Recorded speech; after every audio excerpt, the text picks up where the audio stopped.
Thank you so much for joining and taking a few minutes. Good morning, good afternoon, good evening for all the folks attending.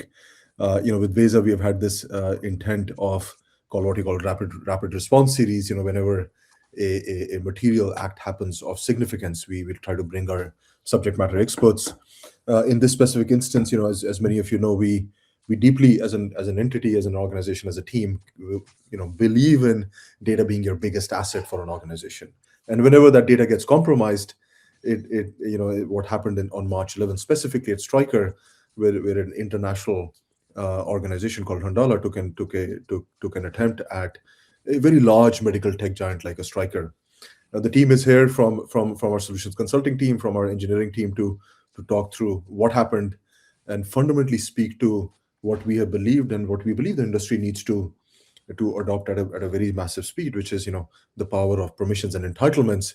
And the power of that access graph to really understand who has access to what, how did you get that access, and how to maintain that sphere and that umbrella principle of least privilege. So with that, we'll kick it off to Jason to give us a preview and to give us a real life example of what services were critical in this medical tech giant and how to secure access to those services is paramount.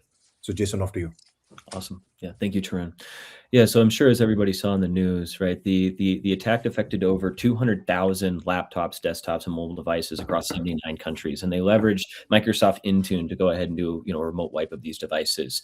Now, as Tarun is saying, right, Veza, of course, we go beyond the roles down to the actual permissions, right, and in an understanding and pushing towards the principle of least privilege, right, you need to be able to go to that permission layer, right, and so in Veza, what we've done is we've always had the ability to pull in resource actions associated with Intune devices, right? But we've identified highly privileged resource actions that an administrator could use to go and perform these types of actions. And from that, we've been able to work backwards using the Veza Access Graph to understand all possible role assignments, group assignments, including complex things like nesting, all the way down to the users that would have the ability to go and take that action.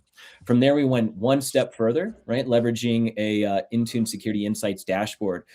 Of course, bringing and bubbling up this information for our administrators right at their fingertips, getting this information directly, but then also understanding what possible identities may be at high risk that have these permissions, right? So for example, deactivated users that have access to these permissions, right? Or dormant identities, or users with no phishable users with no MFA or even phishable MFA that could go and take these possible actions, right? And then again, the goal of this dashboard is to bring this information to your administrators as quickly as possible. And Pedro's got a great customer story for that, so I'll hand it over to him.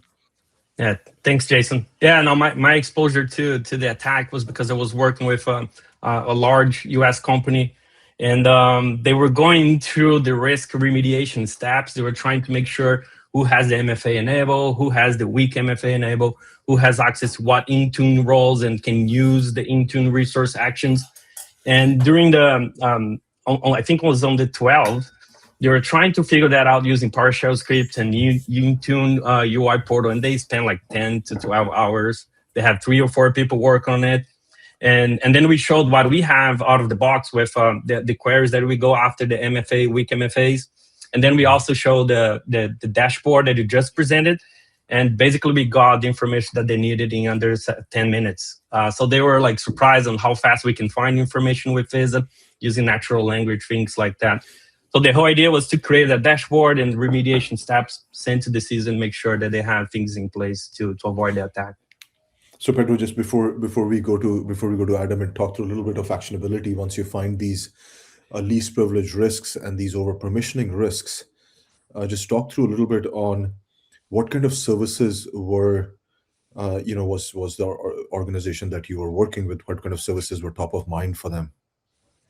Yeah, they are large telecom services company. So the concern was that they would be impacted and would be a bad example, right? The telecom company now has a mobile device wiped because they didn't know who has the ability to wipe device.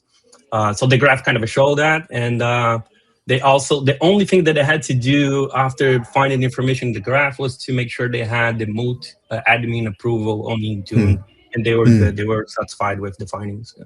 That's awesome. So specifically, they were looking for what kind of permissions have been configured on these critical services like an Intune, and how to make sure that these permissions are not overprivileged or overpermissioned. Thank you. Yeah, Great. Perfect. it's super hard to find who is member of what role and what the role can do. So the graph shows right away. Yeah. That was good. Specifically talking about sort of the actions that are the permissions that are configured as overprivileged on critical services like Intune, which becomes that sort of the management control plane for Azure services. But that's awesome. Thank you so much, Adam. Over to you to talk a little bit about, once you understand that baseline of permissions on these critical services, how should an organization think about control and management and actionability? Yeah, thanks, Tarun.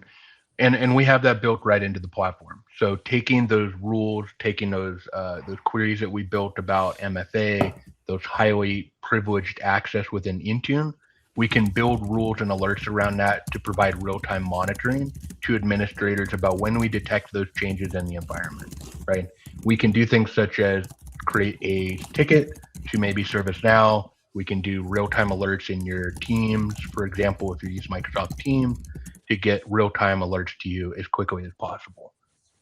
These dashboards are great, but the real-time monitoring really gives you that edge of what's going on in the environment.